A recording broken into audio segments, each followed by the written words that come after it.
Bonjour à toutes et bonjour à tous. J'espère que vous allez bien là où vous êtes dans vos maisons. Aujourd'hui, j'aimerais vous présenter un livre écrit par un auteur farouchement athée qui se nomme Steven Pinker.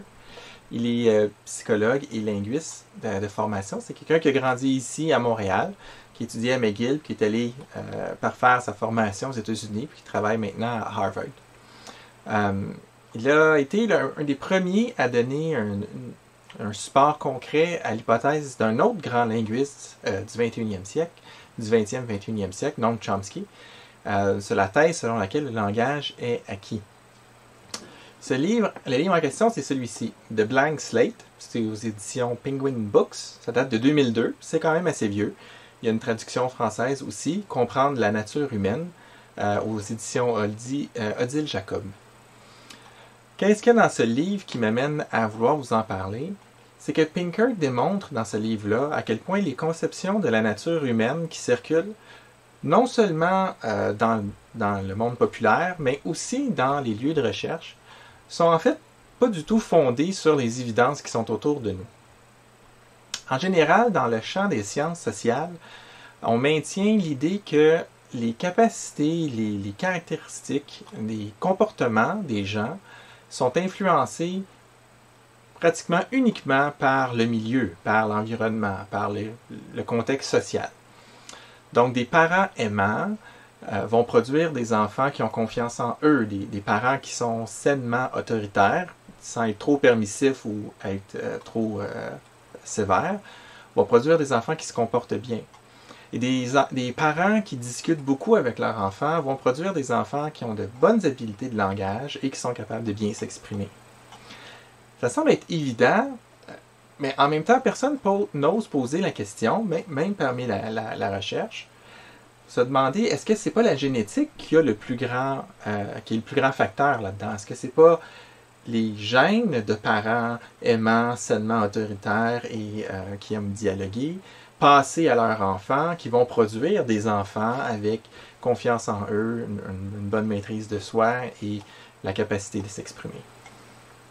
Sans nier la part de la culture et de l'environnement qui ont inévitablement une influence sur nos enfants ou sur le développement des enfants et le comportement des adultes, le livre montre que dans le fond, il faut une base biologique à tout ça. Il faut un fondement commun qui fait partie de la nature humaine pour même permettre à la culture environnante de pouvoir avoir un impact. Quelque part, si on n'a pas les capacités mentales nécessaires pour comprendre l'autre ne peut pas vraiment avoir d'influence très très grande sur nous. Bref, Pinker, en bon athée professant qu'il est, réussit à ramener dans la science du 21e siècle le principe derrière Proverbe 22:15 qui nous dit « La folie est attachée au cœur de l'enfant ». C'est-à-dire que l'homme ne vient pas au monde comme une page vierge, un blank slate, sur laquelle la culture environnante vient écrire. L'humain n'est pas seulement le produit de son environnement. Plusieurs caractéristiques importantes de l'homme, notamment le langage, sont en fait des caractéristiques innées, qu'on pourrait dire instinctives, chez l'homme. Bien sûr, étant profondément athée, lui, il fait tout reposer ça sur toutes ces caractéristiques extraordinaires, il les fait reposer sur le fruit d'une évolution aléatoire, lente et sélective. D'accord? Malheureusement, il n'appuie pas autant cet aspect-là dans son travail que tout le reste des observations, mais en quelque sorte, il n'y a pas le choix de faire ça. Il n'y a pas, en rejetant la thèse de Dieu, c'est le seul endroit où aller. Ironiquement, quelqu'un qui connaît bien sa Bible et qui lit ce livre-là va pouvoir trouver tellement d'éléments qui connectent les deux. C'est assez surprenant en fait. Mais bon, le fondement est bien différent. Au lieu de se résoudre à accepter la thèse évolutionniste comme source de tout, ce que les scientifiques n'ont pas le choix de faire parce qu'en quelque part on ne peut pas mettre Dieu dans une bouteille, alors il faut un autre principe qui nous permette de réfléchir. Si on laisse ça de côté, le chrétien, lui, peut retrouver assez facilement le doigt de Dieu, non seulement dans la création, mais aussi dans les travaux de Pinker. Il y a deux éléments que je voudrais souligner qui sont intéressants. Premièrement, alors que les cultures ont de l'air si différentes en apparence, dans le fond, les hommes sont gouvernés par les mêmes forces, les mêmes principes, et possèdent les capacités nécessaires pour se comprendre eux-mêmes, un l'autre, se comprendre entre elles, et entrer en relation avec Dieu. Et ça, c'est pas le fruit du hasard, mais c'est quelque chose que Dieu a dirigé lui-même dans la création. Genèse 1 nous dit, « Puis Dieu dit, faisons l'homme à notre image et à notre ressemblance, qu'il domine sur les poissons des mers, sur les oiseaux du ciel, sur le bétail, sur toute la terre, sur tous les reptiles qui rampent sur terre. » Dieu créa l'homme à son image. Il le créa à l'image de Dieu. Il créa l'homme et la femme. Donc Dieu crée l'homme et la femme à son image. Évidemment, on n'est pas identique à lui, on n'a pas tous ses attributs. Pour les attributs qu'on partage avec lui, on ne les a pas dans une perfection comme lui les a. Mais la capacité du langage, celle d'agir et celle de créer, font partie de ce que Dieu nous a donné.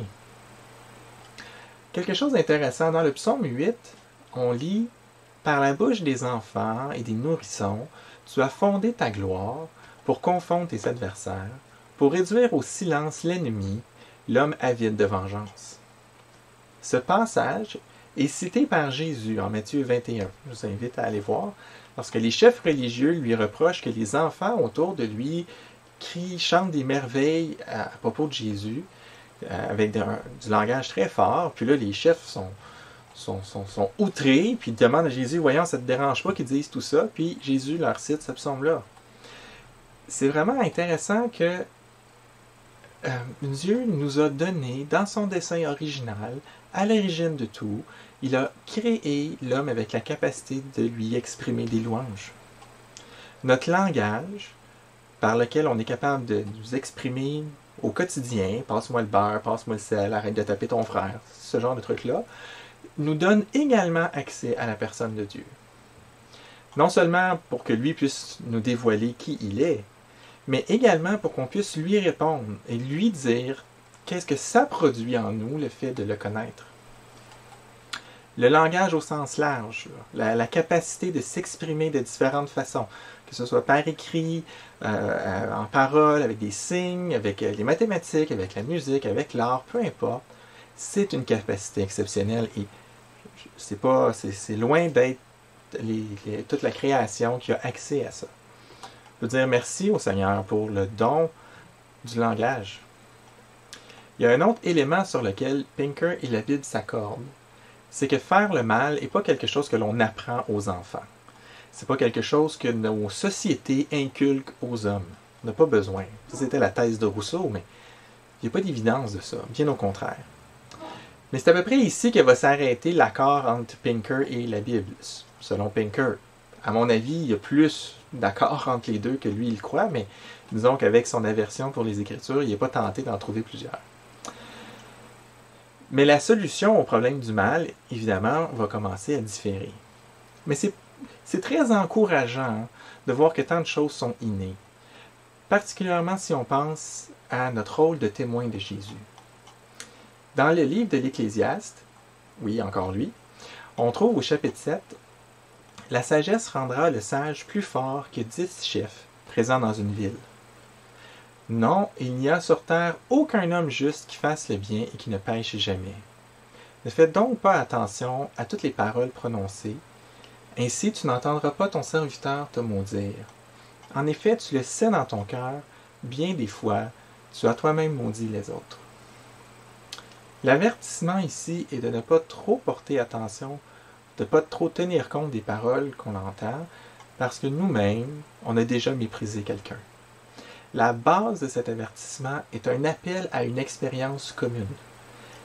Et c'est frappant, cet appel à l'expérience commune. Ça veut dire que notre expérience de vie peut être comprise par l'autre et vice-versa. Que nous puissions nous comprendre l'un l'autre, c'est quelque chose d'extraordinaire, et je pense qu'on oublie ça trop souvent, qu'on prend ça pour acquis. Et c'est pareil pour la personne de Dieu, que l'on puisse comprendre au moins des parties de sa personne, de ce qu'il nous révèle, relève du miracle. Je veux dire, c'est lui-même d'ailleurs qui nous a donné les capacités du langage, et c'est lui-même qui nous a donné sa parole et qui nous donne les clés pour la comprendre. Nous avons reconnu notre péché, n'est-ce pas? Alors on est capable de comprendre que l'autre pêche, le péché de l'autre. On a été sans Dieu, on peut comprendre que l'autre est sans Dieu aussi.